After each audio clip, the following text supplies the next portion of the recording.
Jai Shri Ram. What are the deepest tendencies of the human mind? That was the question. And see what ChatGPT has produced for us. So, the human mind is not a single creature, it is a small parliament of instincts dressed up as me, arguing in a chamber that never truly sleeps. Wonderful. So, your mind is actually a parliament of instincts dressed up as me, arguing in a chamber that never sleeps. If you strip away culture, education, morality, and the polished mask of personality, a few deep currents keep surfacing like old rivers that refuse to dry. Okay, amazing, isn't it? The hunger to persist, self preservation disguised as logic. I'll first take you on a small tour of the main points, then we'll dive deeper. The hunger to persist, self preservation disguised as logic. The craving to become someone, the identity machine. The pleasure seeking bias, even in disguise. Hedonism, right? We are on the treadmill. The fear of uncertainty. That's why you have palmistry, horoscope, astrology, all kinds of superstitions, gemstones. The reflex of comparison, ranking everything. So we are always playing one-upmanship games. We are becoming OG champions, one-upmanship games champions. So comparisons are odious. Compare with yourself. The looping of memory, time imprisonment. So regret documentaries and anxiety trailers. Remember, guilt and worry are the most useless of all emotions, but we get into that loop, guilt loop, regret loop, huh, and worry loop. The strange pull toward transcendence. In spite of all this, deep down, there's something in us that is saying that we must get out of this jail. Get out of the jail, monopoly, right? Okay, so that's where it stops. Now I'll see if I can go a little deeper or go down just a little and please elaborate on the sixth point. Okay, the mind does not remember, it reenacts. Oh, fine. Memory looping. I asked it to explain memory. Two dominant loops, regret and anticipation. Okay, worry and guilt. You see, the brain loves loops. People love to remain miserable. Uh, the law of conservation of misery. Okay. Uh, I'm sure you are looking at the stuff as I'm scanning. Okay. Now let's go back. The hunger to persist, deepest tendencies, self-preservation, disguised as logic. Under every philosophy, even under saintly detachments, it's a quiet biological decree. Continue. Fear, control, planning, suspicion, these are not flaws. They are the mind's ancient security system, still running like old firmware in a modern brain. You can become extinct by instinct. We are not attacked by elephants or tigers anymore. Flies, mosquitoes give us dengue and kill us. It is the small things that can kill us, not the big things. Spirituality sometimes borrows, okay, and calls it liberation seeking, okay, so the craving to become someone, the identity machine.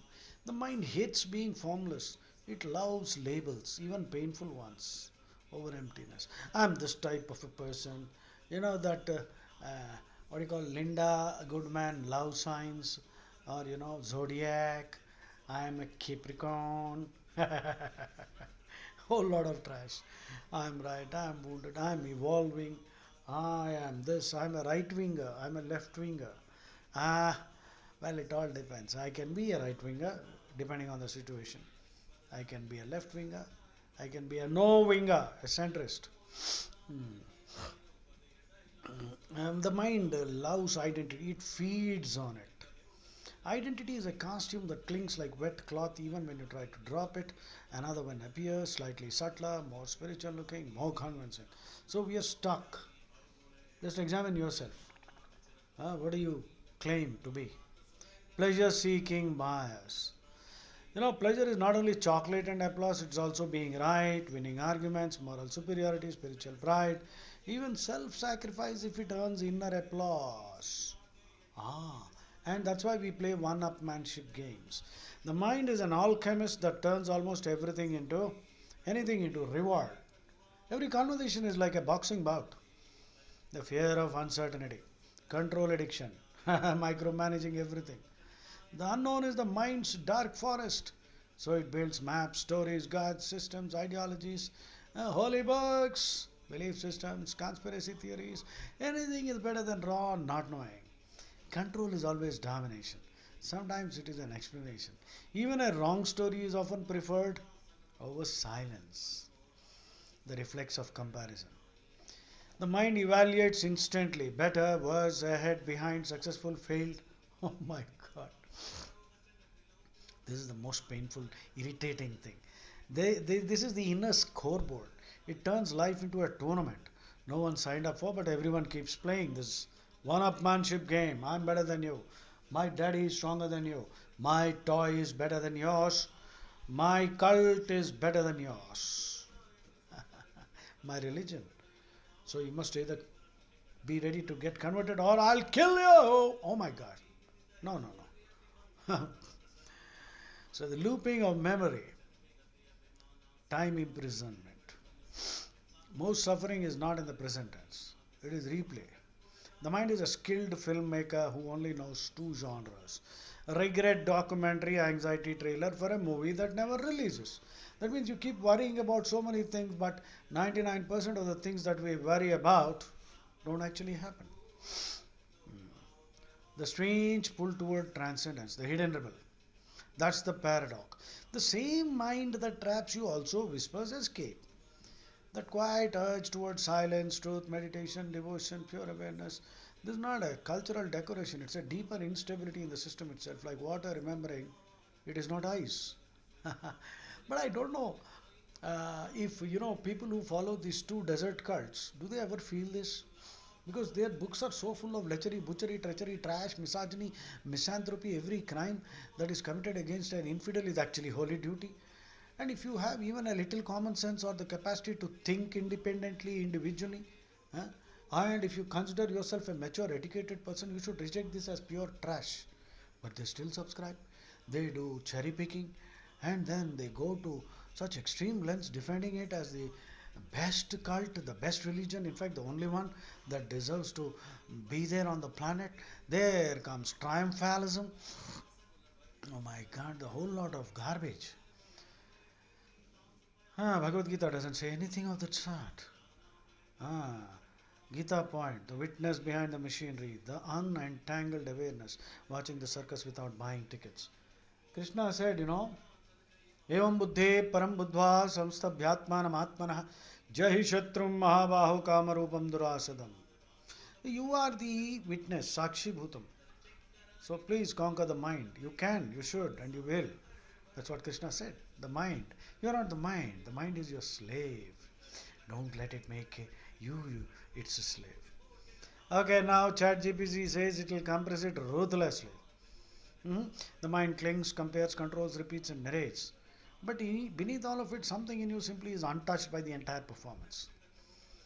And the comedy is this: the mind tries to become free using the same habits that create bondage. Maneva manushyanam karanam bandhamokshayo.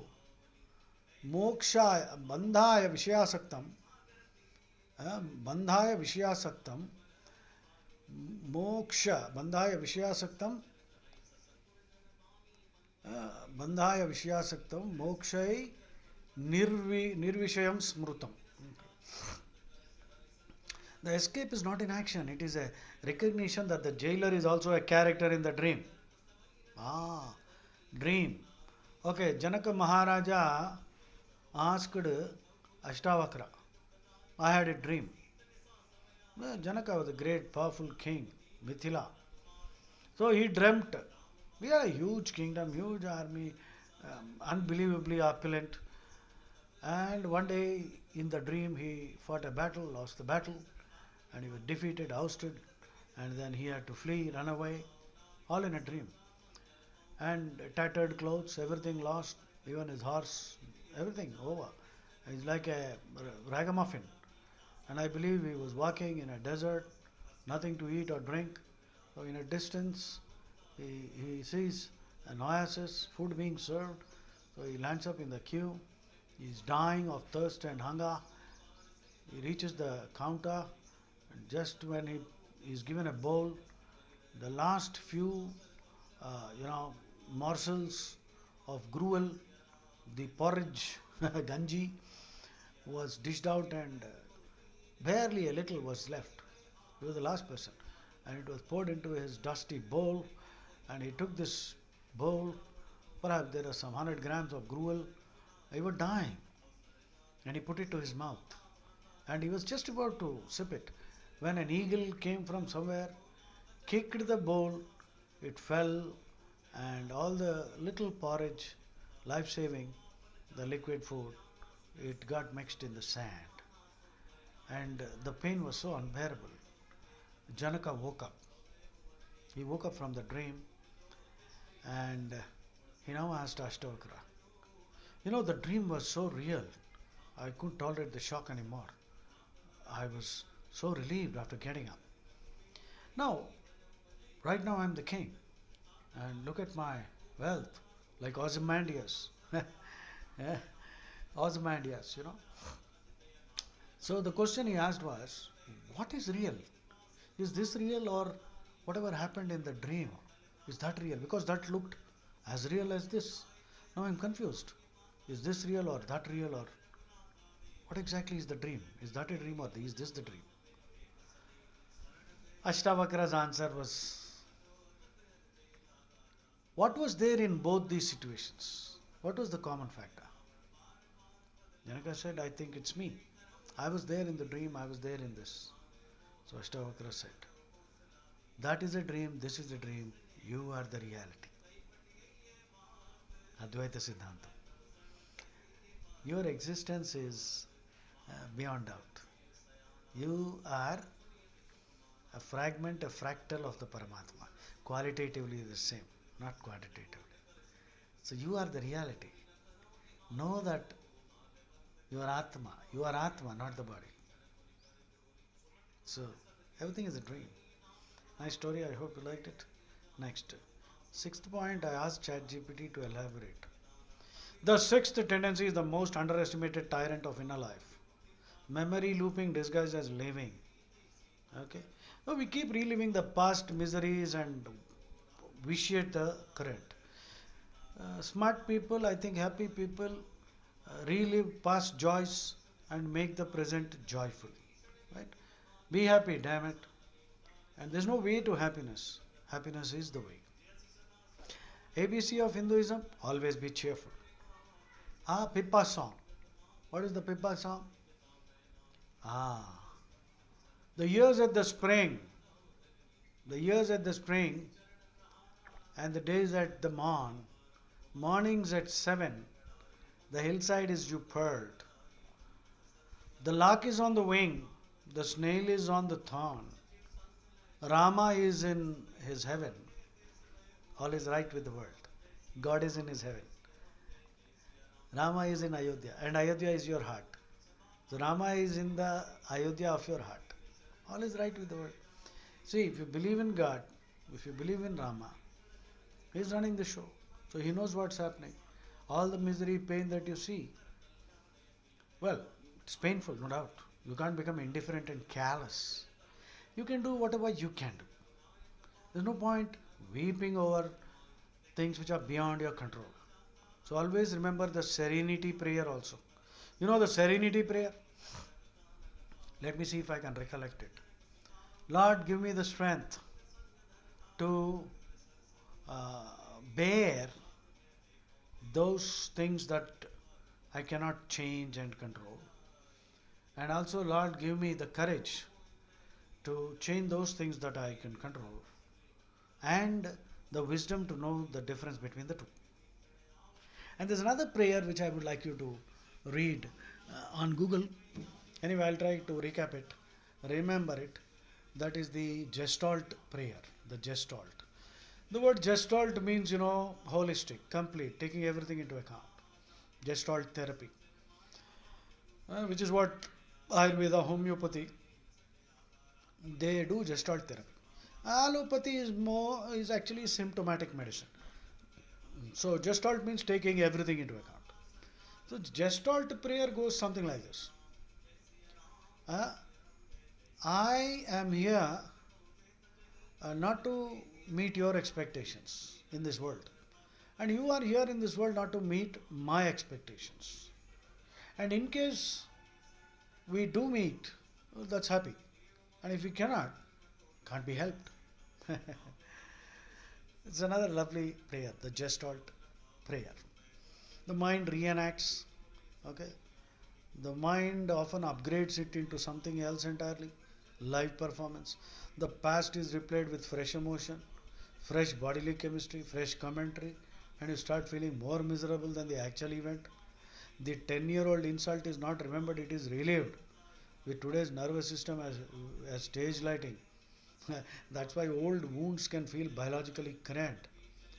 So the two dominant loops are regret and anticipation. The mind rarely roams freely in time. It builds two repeating corridors. Regret loop, past captivity. I should have said that, if only I had. So I think, I don't regret anything. In fact, I've given up regretting. There's nothing. And there's nothing I regret. There's nothing I fear. And I stopped worrying also. Hmm. I placed myself totally in Rama's hands. And I live one day at a time. One day at a time. And the question, how much happiness do you produce every day? The most important question. How much happiness can I produce today? Okay. What can you say to people make them happy? And don't dish out unconditional negative strokes, micro aggressions, micro assaults, micro insults, micro invalidations, and unconditional negative strokes. That's what people are doing all the time. So anxiety loop. Hmm? Okay. Why the brain loves loops? Okay. Looping is not a bug, it's a survival feature. Okay. But of course, like I told you, we are not living in any jungle anymore. No lions, no wild elephants, no dinosaurs. So don't become extinct by instinct. Okay. Illusion of solving the past. The looping rarely leads to resolution. You can't solve, you can't. So what happened is happened, so let's bury it. Okay, the Gita style inside, the witness outside the loop. Yeah, that's what I told you. I think I reminded you of a shloka. Uddhared atmanatmanam, of course, that is, I think, 9.5. You have to lift yourself. Evam buddhe param buddhva samstabhyatmanam atmana jahi shatrum mahabaho kama rupam durasadam. I will tell you the verse number.